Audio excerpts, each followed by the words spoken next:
опсија на мозок, земенат починати лица со аутизам, како да имаат воспаление во мозокот. Кои се препорачаните дози, конкретни? Од една, не знам зашто, колегата Киначи ми вежеше, но веројатно, не приватен или бизнесмако. Но јас немам што да кријам, значи тоа се дозите, кои што се даваат кај дете од 1 до 3 години, ги имате во папките, 700 мг, од 4 до 8 години 900 мг, детето би требало дневна доза од 9 до 13.200, се зголема, значи како иде возраста, и возрастните лица, дневна доза е пропишена околу грам и пол, например, доволно е да давате за да очекувате. Максимално што може да се оди кај возрастни е до 3 грама, не сме повеќе од тоа да се оди, затоа што знаеме дека секој лек или секој препарат не сме да се превозира. За цинкот нешто кажав, нели, да сега да повторно да докажам, да се доискажам за неговите благотворни ефекти во однос на метаболизмот и физиологијата. Тој е како коензим во многу ензимски системи. Учествува во дигестијата на храната, сигурно не сте знаели. Функцијата на имунолошкиот систем и тоа како е подобрува и учествува во метилацијскиот пат. На подобрена метилација. Метилацијата е многу важна за функционирањето на нашата ДНК. Ако имате нарушена метилација, тогаш има мутација. Кажам, но сега не да влегувам бидејќи не предам хумана генетика, не сакам да кажам детали во однос на генетските нарушувања, но нарушената метилација води кон проблеми во дезоксирувањето киселина. Таа мора да ја одржуваме на нормално ниво. Цинкот го отпочнува ензимскиот процес кој што го претвара B6 витаминот во неговата активна форма ППП, односно пиридоксал 5 фосфат. Тоа е активната форма на B6, кој што е во организмот физиолошки активен. Значи B6 кога го земате како таблета, тој е неактивен. Мора да биде активиран внатре во организмот. Тоа го помага цинк. И ако има детето намален цинк, тогаш ќе има проблеми и џабе давате B6. Не може да се претвори во неговата активна форма и не може да делува B6 витаминот е исклучително значаен за функционирањето на мозочните клетки. Понатаму цинкот помага во верзија на високиот бакар цинк сооднос, кој што го имаме кај децата со аутизам. Имаме еден зголем бакар, намален цинк, тоа не е добро. Тие мора да бидат еден нормален баланс. А кај децата со аутизам бакар цинк односот е зголемен за сметка на бакарот, а на штета на цинкот. Се дава во текот на ноќта, далеку од храна, значи повеќе часови после храна, и други додатоци исто кои што содржат минерали, значи не треба заедно да го даваме со други минерали, туку малку да има пауза. Сите форми на цинк се корисни, потребно е да се избегне само формата цинк сулфат, бидејќи делува на дразнително на желудникот и може да направи проблеми во смисла на болки во желудникот и така натаму. Или на пречувствителност, дистензија, гадење и така натаму. Повеќето деца реагираат полно на доза од 15 до 30 мг на ден со цинк. Тоа е она доза која што ја препишувам кога ќе нудам овој биомедицински третман. Мелатонинот го видовте на оваа шема, тој е еден хормон кој што сите ние го имаме, ендогено, се влачи од пинеалната жлезда горе во мозокот и го регулира циркадиалниот ритам на будност и сон од текот на еден ден. Во едно деноноќе, 24 часа. И сега, колку има родители тука да прашам и да прашам колку од нив имаат проблеми со сонот. Има ли родители? Испадне дека многу малку тоа. Двајка. Другите се претпоставам наставници педагози. Добро, штета е тој што и родителите, бидејќи во беше на мене тоа, може би најмногу за нив. Но да нешто продаде? Нема проблем. Јас морам да зборувам, нели, ќе си го завршам најпрофесионално предавањето. Значи, што ми беше поентата, дека децата со аутизам имаат вашите дете проблеми со сонот?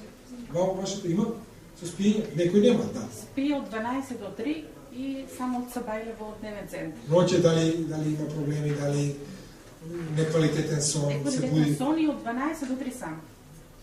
Ноќта? Да. Ако мора да зема мелатонин, значи мора да се започнете со доза од 3 мг. Течниот има побрз ефект и тој исто така го регулира B6 претварајќи го во перидоксал 5-фосфат. Чијате, некои имаат, некои не. Јас се ова што говорам не важи за сите деца. Тоа го кажав и пред 2 месеци, иако тоа таму само со 2-3 слайда зборам за аутизмот. Важи за оние кои што имаат такви проблеми. И сега некои од родителите имаат овие проблеми, другите родители имаат другите проблеми и така. Во една студија е најдено дека невроните се заштитени од оштетувањето на живота со хормонските нивоа на мелатонин. Значи мелатонин делува и протективно кон токсичниот ефект на жива. Делува како одлични антиоксиданси. Еве го фамозниот метил B12, кој што е најдобро да се потребува во форма на спреј, назален спреј во носот, најмалку е токсичен и обично децата добро го толерираат. Добро го поднесуваат. Го има и како инекции и помага особено во воспалителните проблеми на децата кои што ги имаат во гастроинтестиналниот тракт. Витаминот B12 игра клучна улога во стабилизирањето на глутатион и во стабилизацијата на редукцијскиот статус на ендогените оксиданти, што значи ја намалува оксидацијата и го намалува тој оксидоредуктивен дисбаланс. Тешко се тестира за дефициенција, за жал, значи во лабораториите тешко можеме да го издетектираме, но и да го даваме екс-јувантибус, што велиме ние докторите, на слепо, нема да може да има некој голем штетен ефект, значи треба да се проба да видиме дали е добро. Многу високи дози дури делуваат регенеративно на нервите. Имаат еден дел на регенеративна способност да ги обноват. Иако класично обновување, нели, ако е оштетен, уништен невронот, не може, но нервните патишта во одреден дел би можеле со високи, многу високи дози на метил B12. Метил B12 е поврзан со метаболниот пат на фолната киселина, тие секогаш заедно се даваат и исто така делуваат многу значајно на детоксикацијските механизми. Препорачени дози за приближно 85% децата 64,5 микрограми на килограм телесна тежина, значи се множи колку килограми на детето, на секој 3 дена дава одлични резултати. Сега за високите дози на B6 и магнезиум. Нешто напомнав, сега да заокружам. Преку 20 студии за ефикасност постојат кои што докажуваат дека B6 и магнезиум на високи дози имаат поголем ефект. 45 до 50% од децата со аутизам имаат корист од високите дози со B6 и магнезиум. Не сме само да се претера на овие препорачени граници кои што даваме, затоа што и тие може да имаат токсичен ефект ако се дава во огромни граници, не критички. Не е мал процент 50%, значи од 100 деца 50 да имаат подобрување, за немалку едно дете да има подобрување, па е добро. Особено за родителите што го имаат од дете 100% ефектот. Така, тоа детето што се подобрува во однос на другите 100 деца 1%, да, но тие деца, тоа дете за тие родители што го имало подобрување од ова, тоа е за нив 100% подобрување. Зошто е значаен B6? Тој е потребен за производството на серотонин, допамин, кои што се два главни невротрансмитери кои што кај аутизмот знаат да бидат нарушени. И секако влијае во производството на глутатион кој што го спомнавме. Магнезиумот пак заедно мора со B6 ја намалува хиперактивноста која што сам по себе ја дава B6. И сега има родители кои што доаѓаат кај мене и велат многу е хиперактивно. И што ви препиша докторот? Само B6. И па ете зошто е. Без магнезиум. Значи не може само B6. Мора да има и магнезиум. Тој ја стабилизира некако таа хиперактивност што ја дава кога би се дало само B6. Препораки за дози. Од 8 мг на килограм телесна тежина обично за B6, максимум 1000, но не јас никош не сум дал толку, одам најмногу до 400 милиграми. Некои американци одат, тие се екстремисти, знаете, американците, одат дури 1 грам, но јас тоа не сум дал на ден. 8 мг на килограм, значи ако има 40 кг, ете ги 320 мг на ден. И секогаш пола од дозата 4 мг на килограм телесна магнезиум. Предпоставам дека овие за родителите ќе ви бидат корисни, ова предавање. Вие нели баравте на минатото да биде попрактично, ова е практично, максимално предавање, така што се надам дека ќе извлечете некаква корист од ова. А за наставниците, не знам сега што ли може да... Професоре, да оде B6 со магнезиум заедно. Да, заедно. Да не... Да. Хиперактивноста имам тука. Да, хиперактивноста. Да, ја се дава B6 само од себе, да, без магнезиум. Магнезиумот ја сведува таа хиперактивност. Затоа мора. Добро е, дефектолозите исто ќе имаат добар ефект, да речеме, од ова предавање денешко, бидејќи и они понекогаш, нели, учествуваат во ова и имаат доста сознание за овој биомедицински третмент. Витамин С, на сите нам добро познат. Доста јак антиоксиданс и може да биде од корист при децата со аутизам. Штета не може да има, освен ако го давате без вода, па да направите камчиња медицина во бубрек.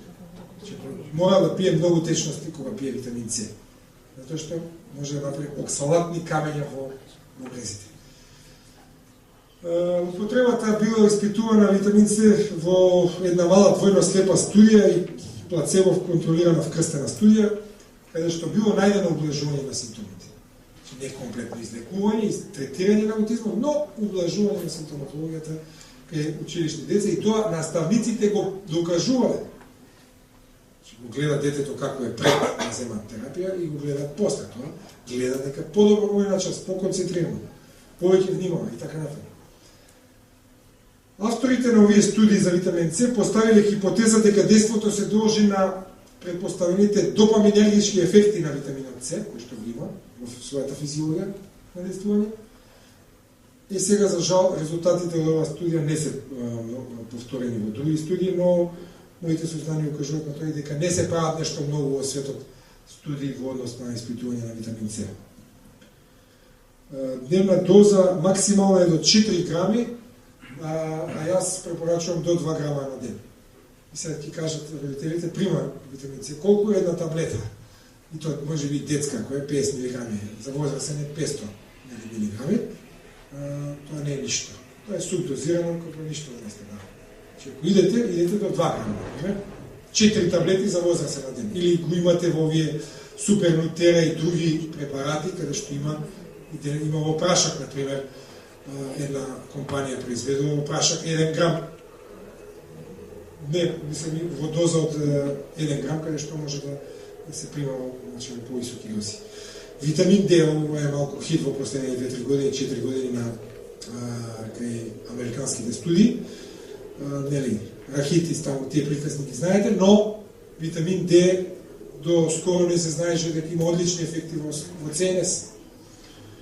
Зголемената има една студија која што вели дека зголемената преваленција кореспондира со тоа што избегнати се избегнуваат советите децата да не идат многу на сонце, да не добијат рак, нели, од многу зрачење, што исто така не можно да го добијат ако се преизложат на ултравиолетови зраци или во солариуми. И во западните земји многу слабо ги изнесува на сонце. Особено, например, во Америка. И проблемот е што на тој начин се намалиле концентрациите на активниот витамин Д или калцитрил, а тој има исклучително значење за развојот на мозокот, витамин Д. Исклучително значење за развојот на мозокот. На тој начин, аутизмот во последно време е почест во областите со намалена ултравиолетова пенетрација, каде што има намалени ултравиолетови зраци. Тоа се урбаните среди, нели? Во Америка, со високи облакодери, каде што сонцето слабо доаѓа на подобните спратови. Исто така, области со високо загадување на воздухот, како што е Нью Джерси, и други области во Калифорнија и така натаму, со огромна индустриализација во Германија, например, во областите кај што има силна индустриализација. Други податоци укажуваат дека аутизмот е почест кај лицата од црна раса, кои што имаат темна кожа. Нормално, ти има недостаток на витамин Д, бидејќи имаат темна кожа, не привлекува многу сончеви зраци, за да се активира витамин Д и има, тоа е докажано епидемиолошки, дека во САД или имигрантите во Шведска црнци, почесто имаат аутизам отколку домородците швеѓани кои што со генерации назад живеат во Шведска, кои што се со бела раса. Една студија покажала дека деца со витамин D дефицитен рахитис имаат неколку маркери за аутизам кои исчезнале кога се давале високи дози на витамин D. Значи, децата со рахитис им се дава витамин D за третман на тоа и исто така ги изгубили маркерите кои што ги имале за аутизам. Значи, некој однесно чудно месо и така. Дози за децата и адолесцентите обично од 200 до 400 интернационални единици дневно. Суплементација и додавање на аминокиселини. Некои деца со аутизам имаат дигестивни проблеми, или заради намаленото внесување на протеини. Тоа може да доведе до недостаток на аминокиселините, кои што се исклучително значени за развојот на мозокот и за создавање на невротрансмитери, хормони и ензими, како и имуноглобулини се разбира. Затоа треба да се земе 24 часот на урина, да се испита дали аминокиселините. Тоа се прави кај нас во МАН, во Истражувачкиот центар за биотехнологија и генетски инженеринг. 24 часот на урина, точно ќе видите во урината дали има покачени или снижени. Некогаш се покачени одредени аминокиселини, некогаш се снижени. Невообичаено високи нивоа во урина на одредени аминокиселини укажуваат на нивно големо трошење во организмот и појавување во урината, што е ненормална појава. Затоа кај ваквите деца треба да се зголеми внесот на протеини, да се користат ензими за подобро соголување, да се даде одредена аминокиселина ако таа недостасува. Сега, значи, во тој дел првиот заврши. Се одиме на раната интервенција, тоа е вториот дел или бихевиорална терапија и имам и видеа некои, се надам ќе има време да ги погледнеме особено за оваа бихевиорална интервенција. Тоа колегите дефектолози многу добро знаат, но наставниците не сум сигурен, така што е мал вовед во тоа. Значи, таа рана интервенција се спроведува кај доенчиња, кај мали деца кои што доцнат во развојот или има било какви ризици биолошки, средински за доцнење во развој, значи прематуроси, недоносени деца и така натаму. Раната интервенција треба да биде семејно ориентирана, тоа треба да биде сеопфатна, да биде координирана помеѓу давателите на услуги и помеѓу оние родители кои што се во домашни услови, значи се спроведува во центар, во одредени центри за рана интервенција, но може и во домашни услови.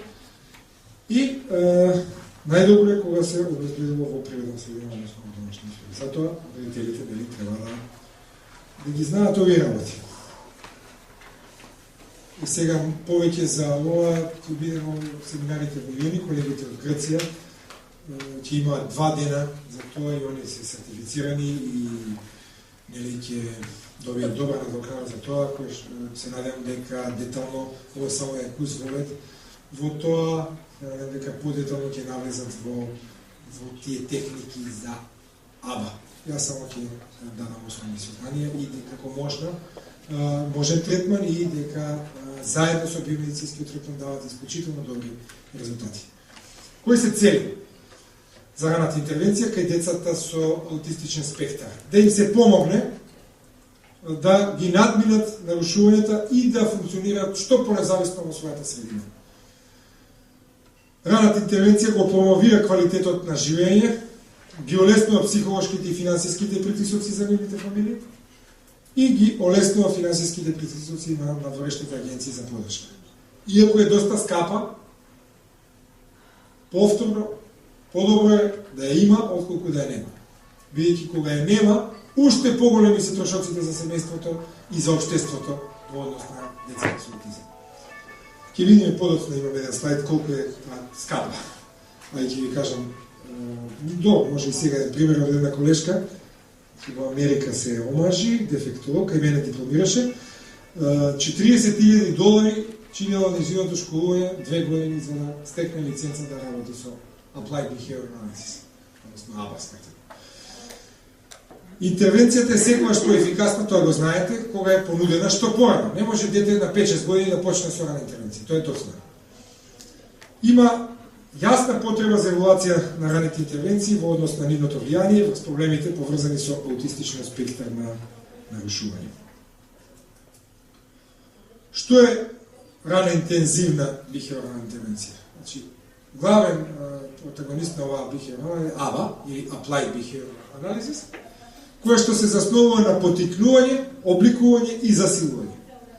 Употребена кај децата со аутизам и кај другите поврзани нарушувања, како што е детското дезинтегративно нарушување, како што е Аспергер синдромот и така натаму, има поволен ефект и тоа е докажано со научни методологии.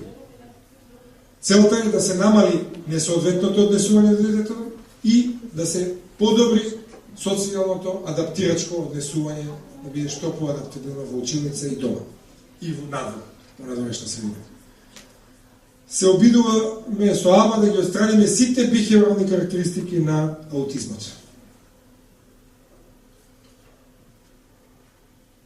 АБА е дисциплина која што е посветена на разбирање и подобрување на човечкото однесување. Тоа би била најпростата дефиниција што представува АБА. Кои се компонентите? Прво, подучување со дискриминативни налози.